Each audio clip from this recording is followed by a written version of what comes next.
Class, good morning. I hope you all are doing well. So, in the very last lecture, we were done with the IUPAC naming of the coordination compounds, and I told you to practice as much examples as you can. So, I hope आप लोगों ने practice किया होगा and it won't be that difficult for you now. चलो, next thing that we have to study is isomerism. Isomerism हम study करेंगे। तो isomerism में होता क्या है, आइसोमर्स आपको पता है ऐसे कंपाउंड्स होते हैं, दो कंपाउंड्स जिनका साथ में मॉलिक्यूलर फॉर्मूला तो सेम होता है, लेकिन उनका जो अरेंजमेंट होता है वो क्या होता है, डिफरेंट होता है। या मैं कहूँ अगर उनका स्ट्रक्चर डिफरेंट है तो वो क्या होंगे, आइसोमर्स होंगे। दो तरह के आइसोमर्स हम पढ़ेंगे, एक है स्ट्रक्चरल आइसोमर्स और दूसरे हैं स्टीरियो आइसोमर्स। तो ऑब्वियसली अगर आइसोमर्स हैं तो उनका मॉलिक्यूलर फार्मूला होगा सेम। तो अगर सेम मॉलिक्यूलर फार्मूला के कंपाउंड्स का स्ट्रक्चर डिफरेंट है तो वो कहलाते हैं structural isomers. Same molecular formula का कंपाउंड लेकिन स्ट्रक्चर अगर अलग अलग है तो वो स्ट्रक्चरल आइसोमर्स होंगे। वहीं पर अगर स्टीरियो आइसोमर्स की हम बात करें तो ऐसे कंपाउंड्स जिनका मॉलिक्यूलर फार्मूला सेम है लेकिन उनकी स्टीरियो केमिस्ट्री डिफरेंट है। Now what is stereo chemistry? Stereo chemistry का मतलब है स्पेस में उनका अरेंजमेंट। यहाँ पर मैंने लिखा है स्पेटियल अरेंजमेंट। स्पेटियल अरेंजमेंट का मतलब होता है arrangement in space. Arrangement in space मतलब कि स्पेस के अंदर आपकी जो बॉन्ड्स हैं वो किस तरीके से ऑर्गेनाइज्ड हैं। देखिए मैं एग्जांपल लेके आपको बता देती हूँ कि मान लो एक आपके पास कोई कंपाउंड है, उसमें इस तरीके से बॉन्ड्स बने हुए हैं, ठीक है, टेट्राहेड्रल था तो इस तरीके से बॉन्ड्स बने हुए हैं। ये एक एटम ए है, ये बी है, ये डी है। तो मैं मान लेती हूँ ये जो दो डी हैं ये प्लेन के अंदर हैं, जो ए है वो अबव द प्लेन है और जो बी है वो बिलो द प्लेन है।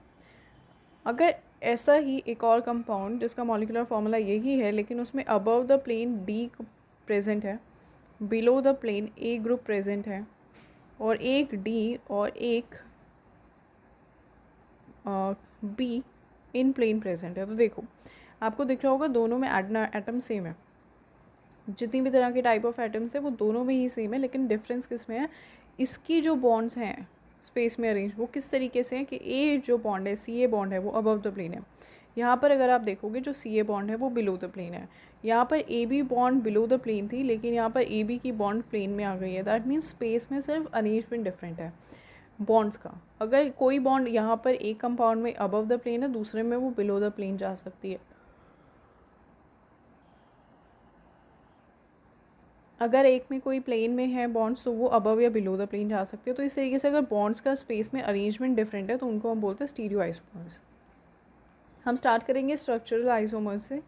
ये बहुत ही इम्पॉर्टेंट है और इंटरेस्टिंग भी है और इसके ऊपर ज़रूर क्वेश्चन पूछा जाता है। तो the compounds which have same molecular formula but different structural arrangement of atoms या groups of atom around the central metal ion. तो सेंट्रल मेटल आयन के अराउंड अगर उनका जो अरेंजमेंट है एटम्स का या ग्रुप ऑफ एटम्स का वो डिफरेंट है तो क्या कहलाएंगे, स्ट्रक्चरल आइसोमर्स। बेसिकली अगर उनका स्ट्रक्चर डिफरेंट है तो the very first type of isomerism that they show is structural isomerism, जो हमें देखना है that is ionization isomerism. Ionization isomerism का मतलब क्या है कि सेम स्पीशी है, मान लीजिए आपके पास एक स्पीशी है जिसका मॉलिक्यूलर फार्मूला है ये कोबाल्ट है, आपके पास 5 अमीन के मॉलिक्यूल है, एक बी आर है और एक सल्फेट है।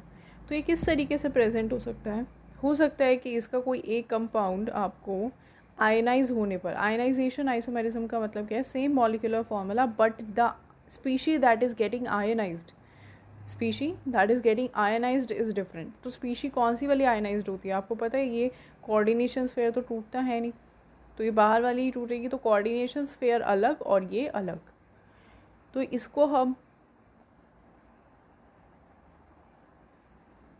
बोलेंगे यहाँ पर आयनाइजेबल वैलेंसी। तो ये अगर डिफरेंट है तो उसको क्या बोल देते हैं, आयनाइजेशन आइसोमेरिज्म। जैसे कि हो सकता है एक में ब्रोमीन बाहर हो और हो सकता है कि दूसरे में सल्फेट बाहर हो।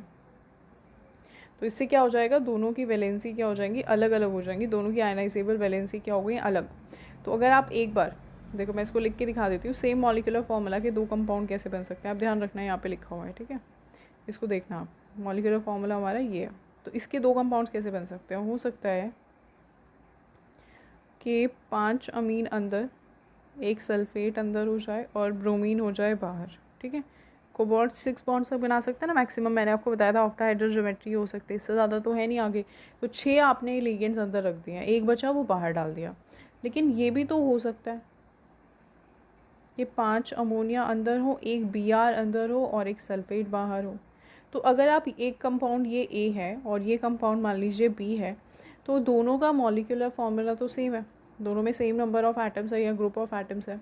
डिफरेंट क्या होगा, डिफरेंट है पानी में डालने पर इनकी आयनाइजेबल वैलेंसी। इसमें आयनाइजेबल वैलेंसी जो है वो ब्रोमाइड है, जबकि इसकी आयनाइजेबल वैलेंसी सल्फेट है। तो इस पर क्वेश्चन बहुत इंपॉर्टेंट आता है, आपको बोला जाएगा two compounds having same molecular formula that is this. दो कंपाउंड्स हैं, उनका मॉलिक्यूलर फार्मूला यहाँ पर आपको दिया हुआ है। फॉर्म ओके, दो कंपाउंड जिनका मॉलिक्यूलर फार्मूला ये है, उनमें से कंपाउंड ए को जब आप ट्रीट करते हैं AgNO3 के साथ, किसके साथ, AgNO3 के साथ ट्रीट करते हैं, तो आपको मिलते हैं pale yellow PPT, pale yellow PPT।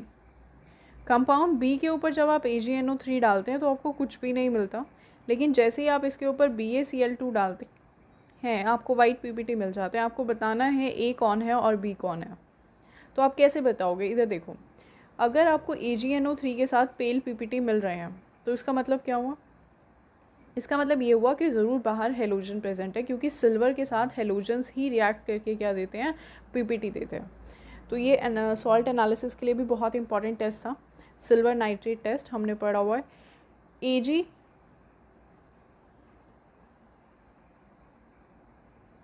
यहाँ से निकलेगा Ag पॉजिटिव और यहाँ से निकलेगा Br नेगेटिव, तो दोनों जुड़ के बन जाएंगे AgNO3, ठीक है, सॉरी AgBr, क्या मिल जाएगा, AgBr। तो AgBr के कैसे PPT होते हैं, पेल येलो PPT होते हैं। Agi होता तो येलो PPT होते, AgCl होता तो वाइट PPT होते हैं।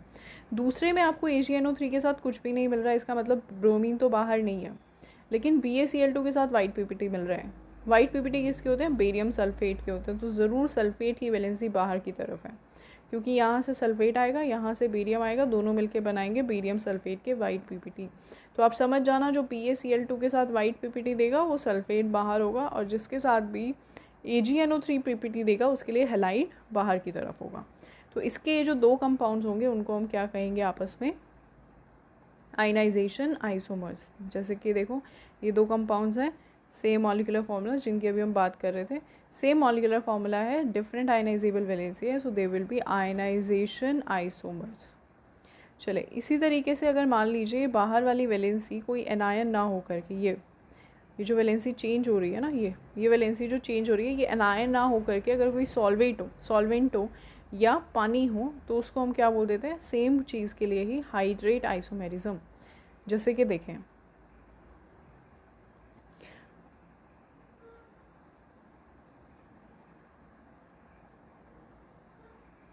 ये देखो, यहाँ पे आपके पास कोई कंपाउंड है जिसका मॉलिक्यूलर फार्मूला ये है, ठीक है, तो इससे कितने कंपाउंड्स बन सकते हैं, या मतलब इस मॉलिक्यूलर फार्मूला के कितने आइसोमर्स बना सकते हो आप, हाइड्रेट आइसोमर्स। हाइड्रेट का मतलब क्या है, सिर्फ क्या वेरी करेगा, नंबर ऑफ़ हाइड्रेट मॉलिक्यूल्स। तो देखो CrCl3, 3 क्लोरीन अंदर रख दो, 3 वाटर के मॉलिक्यूल अंदर रख दो, 3 वाटर मॉलिक्यूल बाहर बचेंगे। हो सकता है 2 क्लोरीन अंदर हो, 1 क्लोरीन बाहर हो, 2 वाटर के मॉलिक्यूल बाहर हो सकता है अंदर 5 हाइड्रोजन, 5 पानी के मॉलिक्यूल, और ये भी हो सकता है कि अंदर सारे के सारे वाटर मॉलिक्यूल हों और सारे के सारे क्लोराइड बाहर रखे हुए हैं। तो इन सब में अगर आप चेक करोगे तो मॉलिक्यूलर फार्मूला सेम है, सिर्फ number of water molecules change हो रहे हैं। स्क्वायर ब्रैकेट के बाहर कोऑर्डिनेशन एंटिटी के बाहर क्या चेंज हो रहा है, नंबर ऑफ़ वाटर मॉलिक्यूल्स। तो इसीलिए हम इसे क्या बोलेंगे, हाइड्रेट आइसोमेरिज्म। अगर वाटर की जगह कोई और सॉल्वेंट होता तो हम उसे बोलते सॉल्वेट आइसोमेरिज्म, यानी कि same molecular formula but different number of water या solvent molecules around the coordination entity, ठीक है। चलिए नेक्स्ट देखिए, नेक्स्ट हमें पढ़ना है coordination isomerism. Coordination isomerism important है। कोऑर्डिनेशन आइसोमेरिज्म का मतलब क्या है कि मॉलिक्यूलर फार्मूला सेम रहेगा, लेकिन जो आपका मेटल आयन जिस भी लीगेंड के साथ कोऑर्डिनेटेड है वो लीगेंड चेंज हो जाएगा। क्या हो जाएगा, वो लीगेंड चेंज हो जाएगा। ये कैसे हो रहा है, देखो कोऑर्डिनेशन आइसोमेरिज्म पहचानने का सबसे पहला जो ट्रिक है वो ये है कि हर वो कॉम्प्लेक्स जिसके अंदर 2 स्क्वायर ब्रैकेट होंगे, क्या होंगे, जिसके अंदर 2 स्क्वायर ब्रैकेट होंगे वो क्या होगा, आपका कोऑर्डिनेशन आइसोमेरिज्म शो करेगा ही करेगा। कोऑर्डिनेशन आइसोमेरिज्म की पहली आइडेंटिटी यही होती है कि इसके अंदर दो कोऑर्डिनेशन स्क्वायर होते हैं। कैटायन भी कोऑर्डिनेटेड स्पीशी होता है और एनायन भी कोऑर्डिनेटेड स्पीशी होता है। तो यहाँ पे अगर आप चेक करोगे तो इस कंपाउंड ए के अंदर क्या हो रहा है, कोबाल्ट आपका अमीन के साथ एसोसिएटेड है, जबकि क्रोमियम आपका साइनाइड के साथ कोऑर्डिनेटेड है। अगर यही चीज़ मैं कर दूँ कि कोबाल्ट को उठा के यहाँ रख दूँ और क्रोमियम को उठाकर यहाँ ले जाऊँ तो क्या हो जाएगा, बनेगा ये वाला कंपाउंड। अब क्रोमियम अमाइन के साथ कोऑर्डिनेटेड है और कोबाल्ट साइनाइड के साथ कोऑर्डिनेटेड है, तो चेंज क्या हुआ, the number of metal coordinated with the ligand. Ligand के साथ जो मेटल था कोऑर्डिनेटेड वो चेंज हो गया, तो इसको हम क्या बोलेंगे, कोऑर्डिनेशन आइसोमेरिज्म। ठीक है, दोनों का मॉलिक्यूलर फॉर्मूला सेम, लेकिन कोऑर्डिनेटेड स्पीशीज़ जिनके साथ वो जुड़े हैं वो क्या हो गई हैं, डिफरेंट, तो उनको हम बोलेंगे कोऑर्डिनेशन आइसोमेरिज्म। और समझ जाएंगे जहाँ पर भी दो स्क्वायर ब्रैकेट हैं वहाँ पर हमेशा और हमेशा क्या होता है, कोऑर्डिनेशन आइसोमेरिज्म होता है। चलो नेक्स्ट और लास्ट है लिंकेज आइसोमेरिज्म। लिंकेज आइसोमेरिज्म के लिए आई गेस स्पेस नहीं रहा होगा, तो मैंने एग्जाम्पल शायद इसके नहीं लिखे हैं।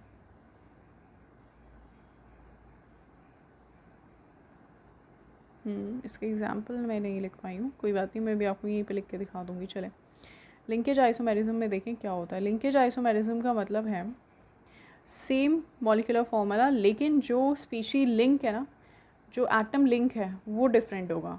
जैसे कि मैं क्या कहना चाह रही हूँ, ये देखो, मान लो आपके पास एक कंपाउंड है ये NO2 Cl5। इसके अंदर अगर आप ध्यान से देखोगे तो जो ये NO2 है ये क्या होता है, ये आपके पास एम्बीडेंट न्यूक्लियोफाइल होता है। मैंने पहले भी बताया था, दो रिएक्टिंग साइड्स होती है, दो में से कोई भी अटैक कर सकती है, नाइट्रोजन भी और ऑक्सीजन भी। तो सिर्फ फ़र्क क्या होगा इसमें, एक में अगर नाइट्रोजन से अटैच है तो दूसरे में किससे अटैच हो जाएगा, ऑक्सीजन से अटैच हो जाएगा। तो अगर आप देखोगे तो ये दोनों कोऑर्डिनेशन कंपाउंड्स जो हैं इनका मॉलिक्यूलर फॉर्मूला सेम है, सिर्फ डिफर किस में कर रहा है, अरेंजमेंट भी सेम है, सिर्फ डिफर किस में कर रहा है, number, the type of atom that is being linked with metal. यहाँ पर अगर नाइट्रोजन लिंक्ड है तो यहाँ पर ऑक्सीजन लिंक्ड है। तो हमेशा ध्यान रखेंगे, आपसे पूछा जाएगा what type of isomerism can be exhibited by this compound. जहाँ पर भी एम्बीडेंट न्यूक्लियोफाइल आ गया, एम्बीडेंट न्यूक्लियोफाइल कौन कौन से हमने पढ़े थे, NO2 CN SCN, ठीक है, और इसके अलावा क्या पढ़ा था हमने, यही तीन पढ़े, ये तीन जनरल है, होते तो और भी हैं लेकिन ये तीन ही जनरल है। तो अगर इन तीन में से कोई भी प्रेजेंट है, एम्बीडेंट न्यूक्लियोफाइल अगर कोई भी प्रेजेंट है, तो वो हमेशा और हमेशा क्या शो करेगा, लिंकेज आइसोमेरिज्म। यानी कि डिफर क्या करेंगे, सिर्फ और सिर्फ जो एटम उसके साथ लिंक कर रहे हैं, एक में नाइट्रोजन दूसरे में ऑक्सीजन हो सकता है, एक में कार्बन दूसरे में नाइट्रोजन, एक में सल्फर हो सकता है और दूसरे में नाइट्रोजन प्रेजेंट हो सकता है पहले। तो जो भी नाइट्रोजन अगर यहाँ पे पहले लिखा है इसका मतलब नाइट्रोजन जुड़ा हुआ है, ऑक्सीजन अगर पहले लिखा है तो इसका मतलब ऑक्सीजन लिंक्ड है। तो ऐसे आइसोमर्स को हम क्या बोलते हैं, लिंकेज आइसोमर्स। तो इसका एग्जाम्पल आप लिख लेना, यहाँ पे मेरे पास स्पेस नहीं थी तो शायद मैंने लिखा नहीं है छूट के। तो ये चार तरीके के क्या होते हैं हमारे पास, आइसोमर्स होते हैं। ठीक है, मैं ब्रीफ कर देती हूँ। आयनाइजेशन आइसोमेरिज्म में same molecular formula but different ionisable valency, square bracket के बाहर जो स्पीशी है वो दोनों में डिफरेंट होगी।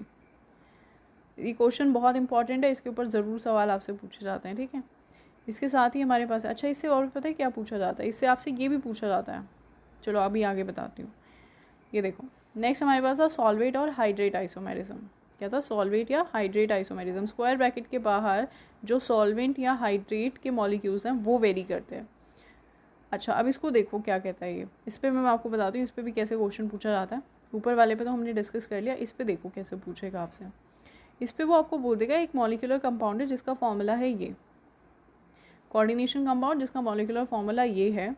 जब आप इसके ऊपर AgNO3 डालते हैं, क्या डालते हैं, जब आप इसे AgNO3 के साथ ट्रीट करते हैं तो आपको मिलते हैं 2 मोल AgCl। तो बताइए इसका इसका जो कोऑर्डिनेशन एंटिटी स्फेयर है, इसका स्ट्रक्चरल फार्मूला क्या होगा। देखो कंपाउंड में क्या गिवन है, 3 क्लोरीन और 6 वाटर के मॉलिक्यूल, और इनको लिखने का तरीका इतने सारे हैं। हो सकता है 3 वाटर के मॉलिक्यूल बाहर हो सकता है 2 हो सकता है 1 ही बाहर हो सकता है 4 बाहर हो सकता है 6 के 6 ही बाहर हो। तो आपको कैसे पता चलेगा कि कितने वाटर के मॉलिक्यूल बाहर हैं और कितने जो क्लोरीन है वो अंदर हैं, तो वो पता चलेगा इससे। क्या बोला उसने कि AgNO3 डालने पर आपको क्या मिले हैं, 2 मोल AgCl के मिले हैं। देखो अगर किसी के साथ भी आप AgNO3 डाल रहे हो तो ज़रूर उसके स्क्वायर ब्रैकेट के बाहर क्या है, हेलोजन। जितने हेलोजन यहाँ होंगे, मान लीजिए अगर एक हेलोजन था, AgCl डालोगे, AgNO3 डालोगे तो एक ही क्या बनेगा, AgCl। अगर कोऑर्डिनेशन स्फेयर के बाहर 2 Cl थे तो Ag डालने पर क्या मिलेंगे, 2 मोल AgCl मिल जाएंगे। अगर Cl3 था, कोऑर्डिनेशन स्फेयर के बाहर Cl3 लिखा हुआ है, तो इसके ऊपर AgNO3 डालोगे तो 3 AgCl के मॉलिक्यूल के PPT मिल जाएंगे। तो यानी कि यहाँ से ये हमें क्या बताता है, ये हमें बताता है कि कितने क्लोरीन बाहर प्रेजेंट है कोऑर्डिनेशन स्फेयर के, क्योंकि कोऑर्डिनेशन स्फेयर के अंदर जो क्लोरीन प्रेजेंट है वो तो आयनाइज होगा ही नहीं, वो तो इसके अंदर ही रहेगा, तो वो सिल्वर नाइट्रेट के साथ रिएक्ट नहीं कर पाता। सिल्वर नाइट्रेट के साथ रिएक्ट करेगा सिर्फ जो स्क्वायर ब्रैकेट के बाहर प्रेजेंट है। तो यहाँ पे आपको पता चल गया कि स्क्वायर ब्रैकेट के बाहर कितने Cl प्रेजेंट होंगे, 2 मोल AgCl मिल रहे हैं, तो ज़रूर 2 Cl जो हैं कोऑर्डिनेशन स्फेयर के बाहर प्रेजेंट है। तो आप मॉलिक्यूलर फॉर्मूला लिख दो। कैसे लिखोगे, 2 क्लोरीन आप रख दो बाहर, ठीक है। अंदर आपको कितनी बॉन्ड बनानी है, 6 बॉन्ड बनानी है, तो 1 Cl बच गया और 5 क्या हो जाएंगे, पानी हो जाएंगे। चलिए 6 काम हमारा पूरा हो गया, 1 और 5 6 बॉन्ड बन गई है। अब क्या बच गया, एक वाटर का मॉलिक्यूल, तो वो डॉट लगा के वाटर ऑफ क्रिस्टलाइजेशन के तौर पर बाहर आ जाएगा। तो ये क्या होगा, उसका स्ट्रक्चर का फॉर्मूला हो जाएगा कि ये वो स्ट्रक्चर है जो कि AgNO3 के साथ रिएक्ट करने पर आपको क्या देगा, 2 मोल AgCl देगा।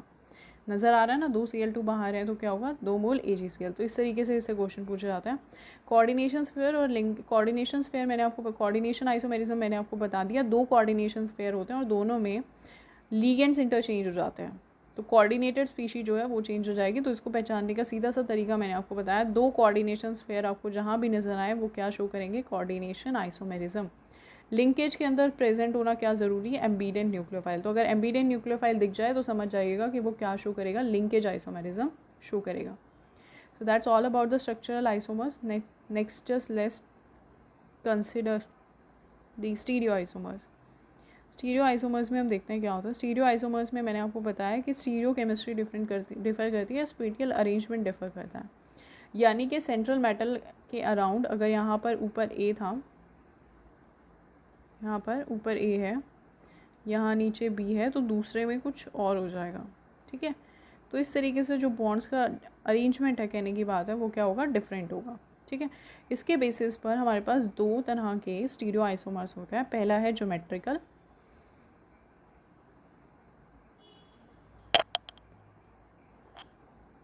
ज्योमेट्रिकल आइसोमर्स के अंदर देखो क्या होता है। ज्योमेट्रिकल आइसोमर्स 2 तरीके के होते हैं, सिस और ट्रांस। ज्योमेट्रिकल आइसोमर्स मतलब, ज्योमेट्रिकल आइसोमर्स होते हैं सिस ट्रांस, आपने पहले भी पढ़े, डबल बॉन्ड के अराउंड, डबल बॉन्ड के अराउंड, ये कार्बन कार्बन की डबल बॉन्ड थी, अगर सेम ग्रुप सेम साइड पर है तो उसको हम CH3 एक साइड पर है, HH एक साइड पर है, इसको हम बोलते थे सिस।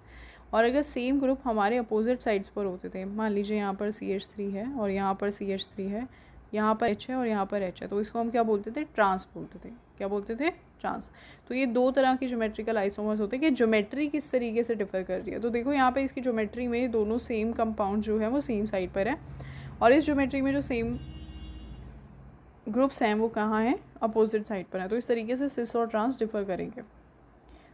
चलो कुछ इंपॉर्टेंट है यहाँ पर, वो ध्यान से सुन लो एक बार, कि स्क्वायर प्लानर जो, अगर हाँ ज्योमेट्रिकल आइसोमेरिज्म देखते हैं हम, अगर कोऑर्डिनेशन नंबर 4 हो, अगर 4 है कोऑर्डिनेशन नंबर, तो आपकी जो स्पीशी है वो स्क्वायर प्लानर भी हो सकती है और वो साथ ही साथ क्या हो सकती है, टेट्राहेड्रल भी हो सकती है।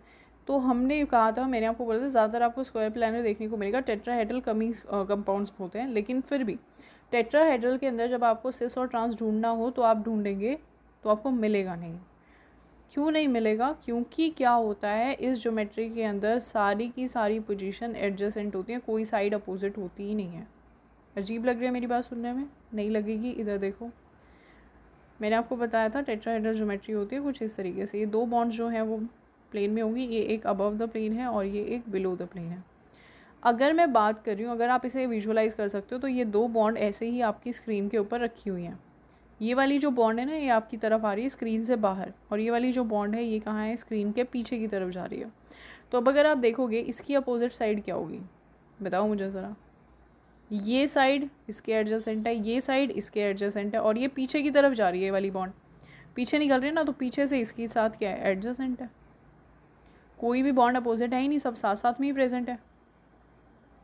चलो अब इसको देखना ज़रा, इधर देखो, इस वाली बॉन्ड की एडजेसेंट कौन सी है, ये वाली बॉन्ड है, ये वाली बॉन्ड है, और ये आगे की तरफ आ रही है यानी कि आपकी तरफ, और ये पेपर पे है, तो ये दोनों भी क्या है, आपस में एडजेसेंट है, अपोजिट नहीं है। तो यहाँ पर सारी की सारी जो बॉन्ड्स हैं वो एडजेसेंट बॉन्ड्स है, कोई अपोजिट है ही नहीं, तो आप सेम ग्रुप को अपोजिट पे रख ही नहीं पाओगे, हमेशा सिस पे ही होंगे। तो कोई ज्योमेट्रिकल आइसोमर्स टेट्राहेड्रल नहीं दिखाते। तो ये क्वेश्चन भी आपसे पूछा जाता है कि tetrahedral do not show geometrical isomerism, why? Because in this geometry all bonds are adjacent to one another. सभी पोजीशन क्या है, एडजेसेंट है, कोई अपोजिट है ही नहीं, तो ज्योमेट्रिकल आइसोमर्स भी वो नहीं बनाते हैं। तो यानी कि अगर कोऑर्डिनेशन नंबर आपका 4 है, कोऑर्डिनेशन नंबर क्या है, 4 है, तो आपको सिर्फ स्क्वायर प्लानर में ही ज्योमेट्रिकल आइसोमर्स यानी कि सिस और ट्रांस देखने को मिलेगा। ठीक है, तो उसकी बात करते हैं। स्क्वायर प्लानर के अंदर सिस ट्रांस हमें देखना है। मान लो हमारे पास कोई मेटल है, मैंने यहाँ पर जनरल फार्मूलाज लिखे हुए हैं ताकि आपको हर कॉम्प्लेक्स के लिए पता चल जाए। मान लो आपके पास ये इस तरह का कोऑर्डिनेशन कंपाउंड है जिसमें एक मेटल है, दो ग्रुप एक जैसे हैं, दो लिगेंड एक जैसे हैं और दो लिगेंड एक जैसे हैं। जैसे कि एग्जांपल देखो, ये प्लैटिन, इसका नाम क्या होता है, प्लैटिन होता है। प्लैटिनम है, दो क्लोराइड लगे हुए हैं, दो अमाइन लगे हुए हैं। ठीक है, इस तरह का कोई कॉम्प्लेक्स आपको मिल जाए कि मेटल और दो ग्रुप एक जैसे, दो ग्रुप एक जैसे, तो क्या होगा, सेम ग्रुप अगर सेम साइड पर है तो वो क्या हो जाएगा, सिस। सेम ग्रुप अगर अपोजिट साइड्स पर है तो वो क्या हो जाएगा, ट्रांस। तो इसको हम बोलेंगे सिस प्लैटिन। इसके केस में जब ये वाला स्ट्रक्चर बनाओगे ना, दोनों क्लोरीन एक साथ, दोनों अमाइन एक साथ, उसको सिस प्लैटिन बोलेंगे और ट्रांस वाले को ट्रांस प्लैटिन बोलेंगे। सिस प्लैटिन इतना ज़्यादा इंपॉर्टेंट कंपाउंड होता है कि आपके कैंसर की कीमोथेरेपी में इस्तेमाल होता है। तो कैंसर के ट्रीटमेंट में जो कोऑर्डिनेशन कंपाउंड का इस्तेमाल होता है ना कीमोथेरेपी के दौरान, वो क्या होता है, सिस प्लैटिन होता है। तो कोऑर्डिनेशन कंपाउंड का जब आप एप्लीकेशन पढ़ोगे तो उसमें आप देखोगे कि सिस प्लैटिन को कैंसर के ट्रीटमेंट में हम लोग यूज़ करते हैं।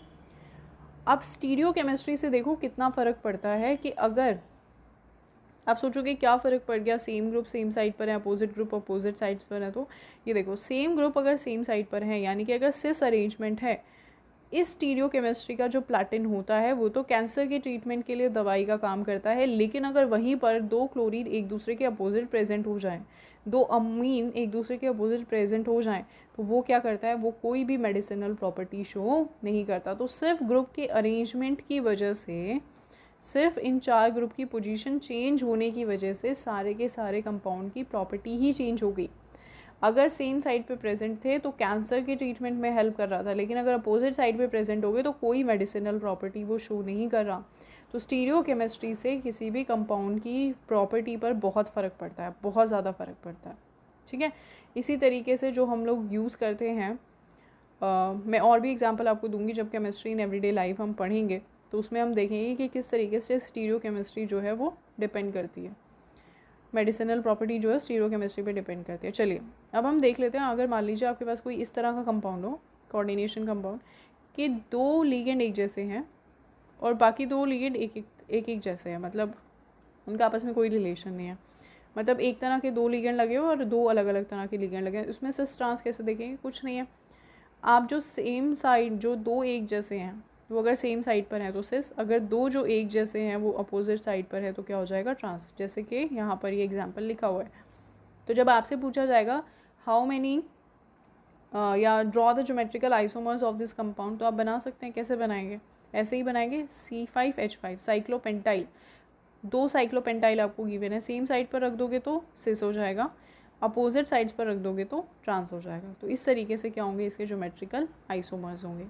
चलें बची हुई भी देख लेते हैं। अगर मान लीजिए चारों ही अलग अलग तरह के हैं तो क्या ज्योमेट्री होगी, चारों ही लिगेंड्स अलग तरीके से लगे हुए हैं तो कैसे सिस ट्रांस हम बनाएंगे, तो भी सिस ट्रांस होते हैं। कैसे होते हैं, देखो अपनी मर्जी से पहले आप कहीं पर भी लिगेंड्स को रख दो पहले वाले कंपाउंड के अंदर, तो पहले वाले अरेंजमेंट में, तो मैंने लिख दिया अपनी मर्जी से A B C और यहाँ पर D लिख दिया मैंने।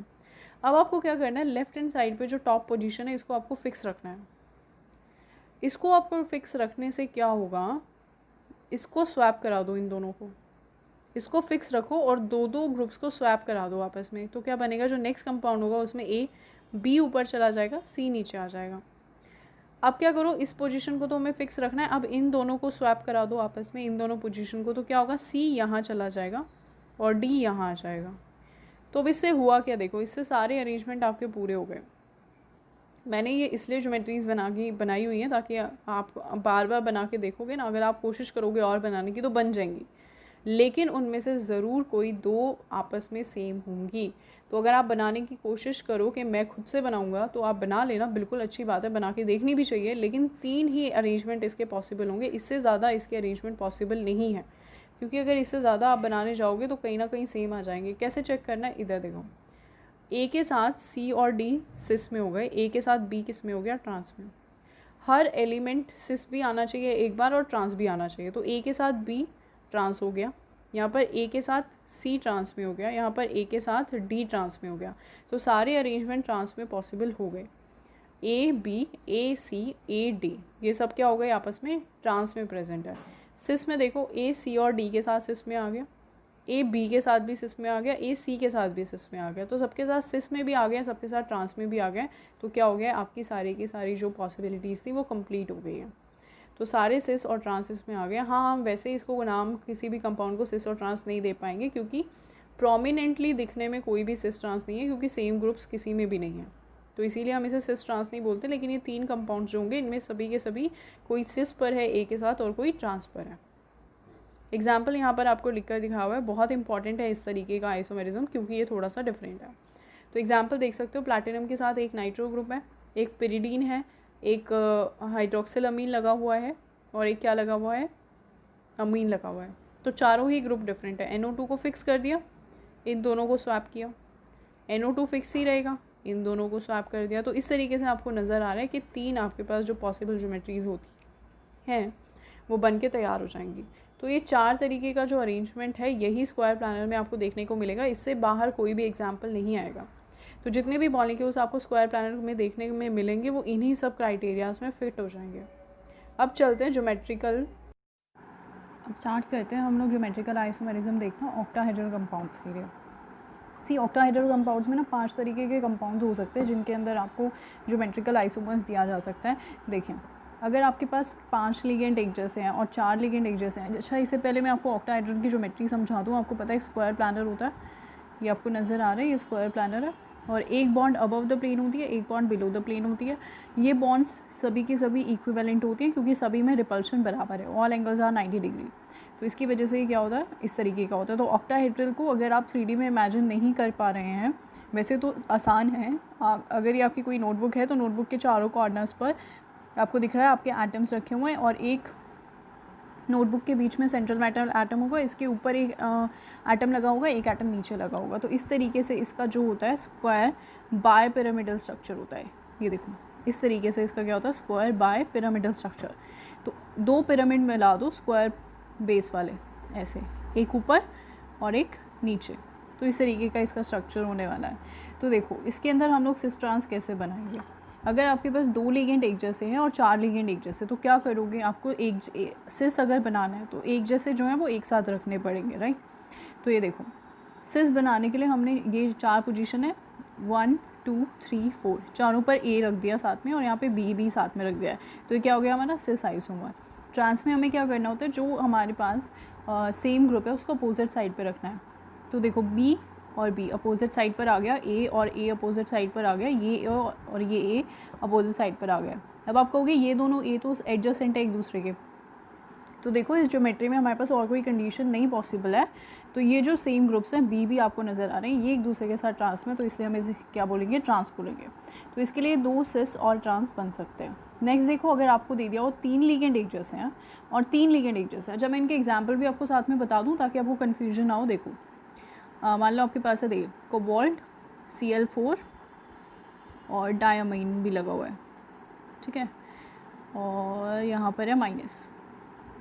तो ये वाला एग्जाम्पल अगर आपको बनाना हो तो क्या करोगे, 4 Cl है तो 4 Cl यहाँ लगा दोगे, 2 अमीन ग्रुप आप ऊपर नीचे लगा दोगे, और सिस बनाना है तो चारों को साथ साथ दिखा दोगे। तो इस तरीके से करना है।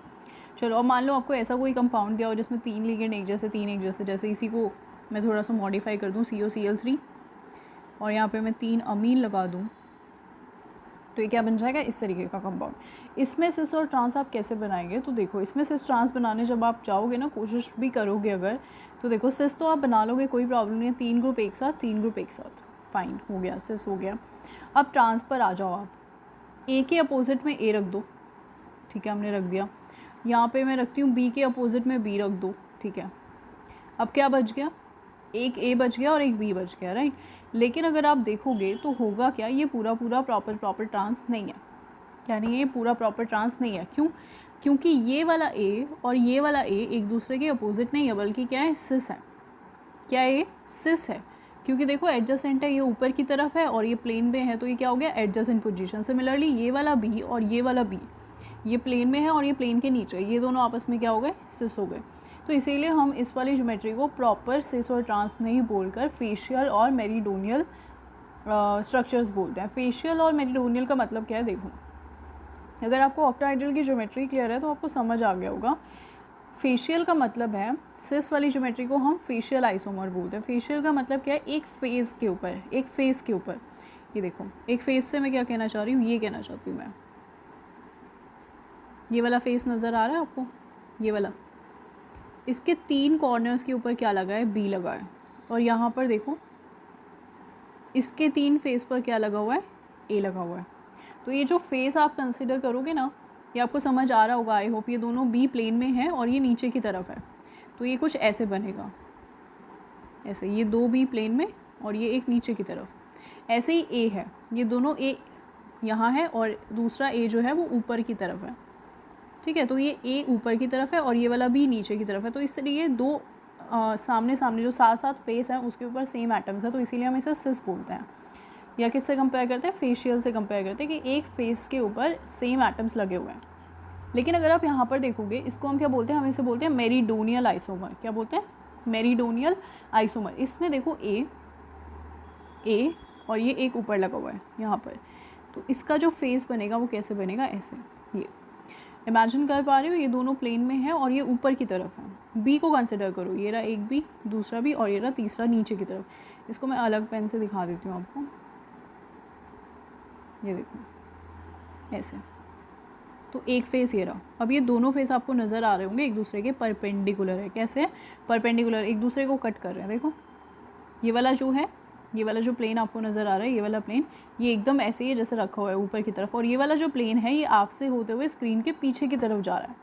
कैसे जा रहा है, स्क्रीन के पीछे की तरफ। तो ये एक दूसरे की क्या हो गए, अपोजिट। तो इसलिए हम इसे क्या बोलते हैं, ट्रांस बोलते हैं। तो दोनों फेस यहाँ पर साथ में थे तो सिस या फेशियल, यहाँ पर अपोजिट हो गए तो मेरिडोनियल। तो ये थोड़ा सा इंपॉर्टेंट केस है कि ये नॉर्मल सिस ट्रांस नहीं है, बल्कि फेशियल और मेरिडोनियल आइसोमर्स है। तो इसको आपको थोड़ा सा ध्यान से देखना पड़ेगा, प्रैक्टिस करोगे समझ आ जाएगा। और अगर आपको इसकी ज्योमेट्री में प्रॉब्लम है तो आप एक बार गूगल कर लेना या यूट्यूब पे सर्च कर लेना, मेरिडोनियल के 3D के अंदर आपको मॉडल्स मिल जाएंगे। और अगर फिर भी प्रॉब्लम होती है जस्ट लेट मी नो, मैं आपको कुछ ना कुछ सेंड कर दूँगी, ठीक है। इससे रिलेटेड हम लोग इसकी शेप को फिर नेक्स्ट वीडियो में डिस्कस करेंगे। नेक्स्ट देखो, 3 तरीके के लिगेंड्स दिए हैं, 2 एक तरह के, 2 एक तरह के, 2 एक तरह के। तो इसमें हम क्या कर सकते हैं, इसमें सिंपल है, अगर सिस बनाना है तो सबको साथ साथ रख दो। तो ये तो हो गया सिस। अब ट्रांस बनाना है। ट्रांस बनाने के लिए हम क्या करें भाई, ट्रांस बनाने के लिए हमें ये करना पड़ेगा कि एक बार ए को ट्रांस में रख दो, बी सिस में जा सकता है। एक बार बी ट्रांस में चला गया, ए और सी सिस में। एक बार सी ट्रांस में चला गया, ए और बी सिस में। या फिर ये भी तो हो सकता है कि सभी के सभी क्या हों, ट्रांस। तो इस तरीके से अगर आप इसके ज्योमेट्रिकल आइसोमर्स बनाओगे तो कितनी तरीके के पॉसिबल होंगे, 5 आइसोमर्स बनेंगे इसके ज्योमेट्रिकल। एक सिस होगा और बाकी के जो 4 होंगे वो ट्रांस होंगे। ये ए के रिस्पेक्ट में ट्रांस है, ये बी के रिस्पेक्ट में, ये सी के रिस्पेक्ट में और ये सभी के रिस्पेक्ट में ट्रांस है।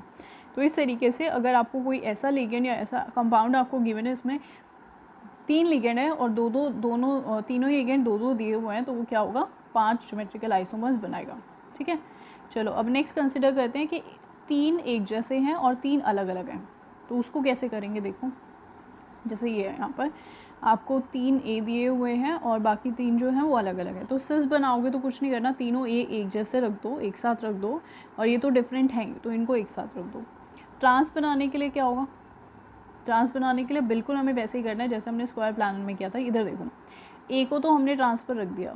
अब ये वाला ए हो सकता है डी के साथ ट्रांस में चला जाए, ये वाला ए सी के साथ ट्रांस हो सकता है, ये वाला ए बी के साथ ट्रांस हो सकता है।